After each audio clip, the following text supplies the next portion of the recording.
Hezkuntza Ministerioak murgiltze sistema baimendu du. Zirkular baten bidez, hezkuntza elebiduna eskaini daitekeela adierazi du.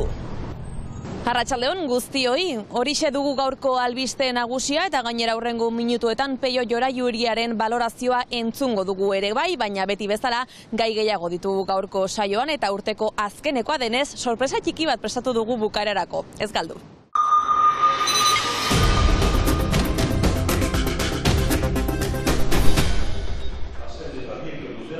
Pirinio Atlantikoetako departamentuko kontseiluak abiadura handiko trena diruztatzeko plana onartu du.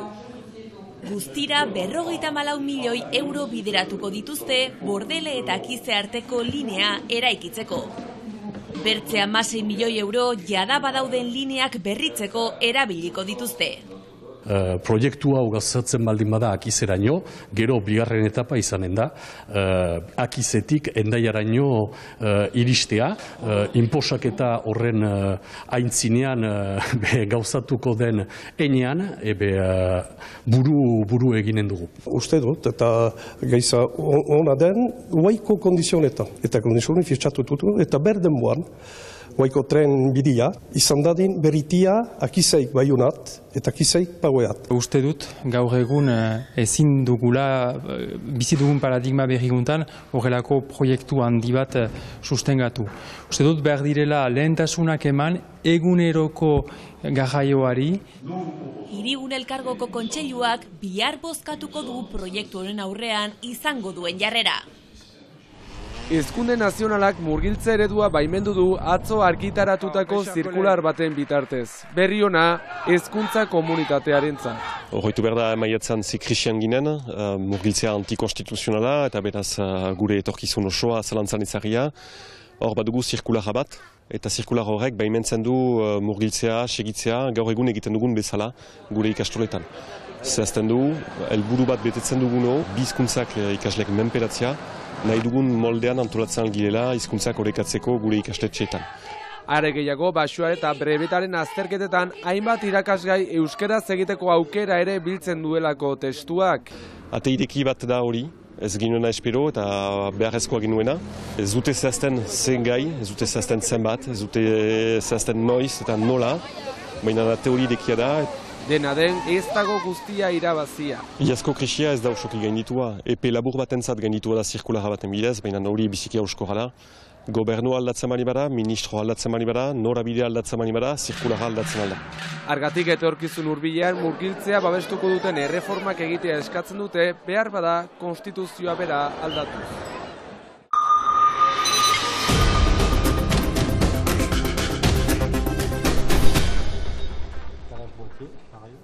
Euskal Hirigune Elkargoak sariak eman dizkie laborantzaren arloan berrikuntzak ezarri nahi dituzten enpresei. Sari bakoitzarekin diru laguntza bat eman diete 200 eurotik 20.000 eurotara dioana aurkeztutako proiektuaren arabera. Orotara 22 saritu egon dira eta 205.000 euro banatu ditu elkargoak guztien artean. Behi esnadunak baditugu etxen eta gure gogoa da edo xedea transformatzea parte bat. Berrikuntza da gehiago esnekiak egitea eta hortan desertarako kremak, esne opila edo koka edo pinuleta. Behi gazna eta gazna freskoak bereziki, nesatu gira pixka bat merkatuan ez ziren gauza batzu egiten. Likatxoan ekoizten dugu beraz produktu berri bat, harima deitzen dena. Eta harima da dute hotza, eta produktu sano bat, zeren eta ez dugu erabiltzen asukrerik, ez dugu gehitzen asukrerik, baina egiten dugu steviako infuzioa. Orotara proiektua, inbertsio handia egin dugu proiektu hori lantzeko. Upel berriak erosi ditugu, makinak berriak, denbora asko pasatu dugu elaborazioan, eta... Mastizainen firmarekin badugu proiektu bat, nahi duko eraiki tresna bat luja mozteko leho piana. Beraz, ara pentsatu dugu tresna bat eta hasiko gira eraikitzen urtahilan teknikoki. Atelier peizanekin eginen dugu tresna hori. Atelier peizanek formatuko leku hori eraikitzeko, sudatzeko, mozteko, zilatzeko burdina.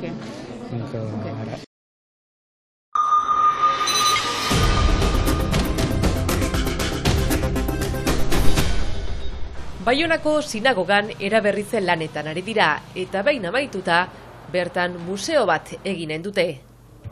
3.500 lagun izatera iritsi ziren Baionako komunitatean, eta egun 200 bat familia dira. Baionako historian ezinbesteko izan dira eta hilerria esaterako Europako handienetakoa da. Sinagogako komunitatean historia eta balio izugarrizko piezak ditugu eta familia askok dokumentu eta obiektu zarrak Baionako juduen historiaren erakusle. Bernardek berak erakutsi dizkigu batzuk, 18. mendeko errezu liburuak, Baionan bertan eta Amsterdamen inprimatuak, bi komunitateen artean lotura handia baitzegoen. Ezkontza akta bat, ketuba bat, hau da ezkontza kontratu bat 1751 urtekoa.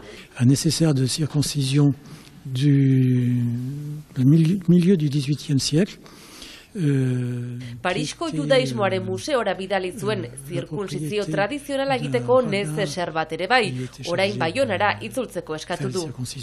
Ce qu'on appelle un moël, et cette pièce qui est absolument unique, donc est en sécurité, si je peux dire, au musée du judaïsme, en attendant d'être rapatrié à Bayonne.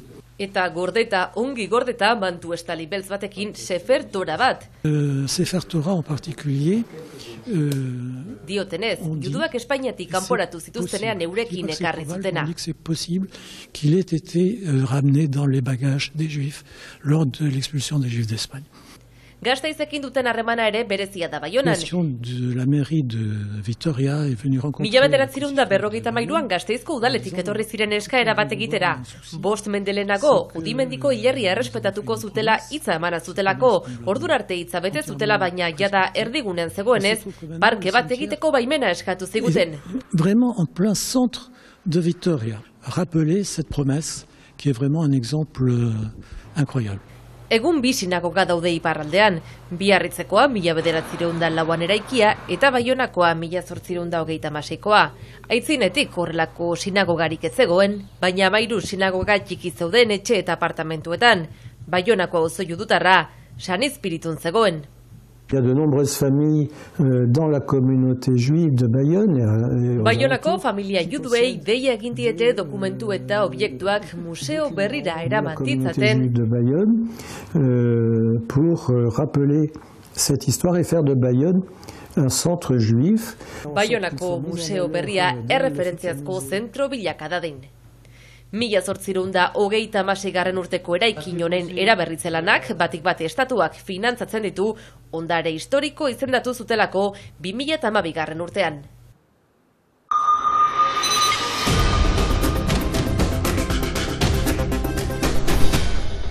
Joan zaigu 2021 urtea eta Gabonetako bakantzak hartuko ditugu orain 2 astez, beraz, urtarrilaren 3an itzuliko gara berriro iparraldearen orenean. Jaun Andreok, gaizki esanak barkatu eta ongi esanak gogoan hartu eta saiakera horretan hementxe doakizue, irri egiteko prestatu dizuegune bideo bat. Ikusentzuleok, umorea txiki urte berrion, asteragoaz. Arratsaldeon eta Street Artaren festivala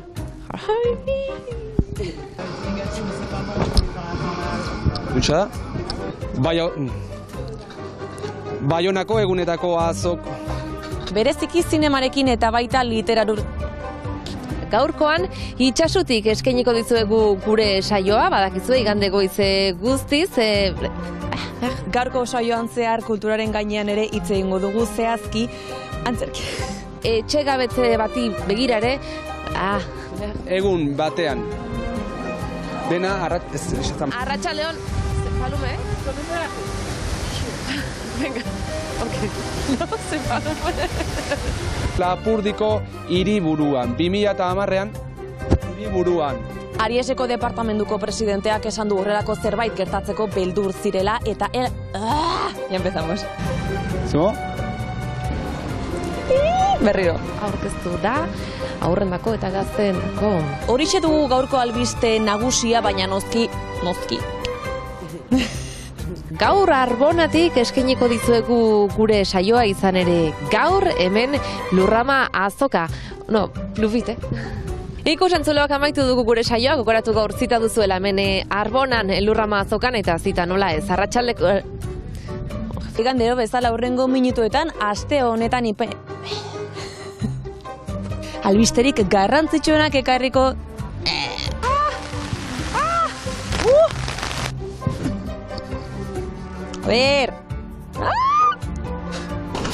Elito barne zintxua! Esertzeko osasun ziurtagiria eskatzen dela eta merkataritza gunela. Hemen iristen diren pertsona hauentzat ordea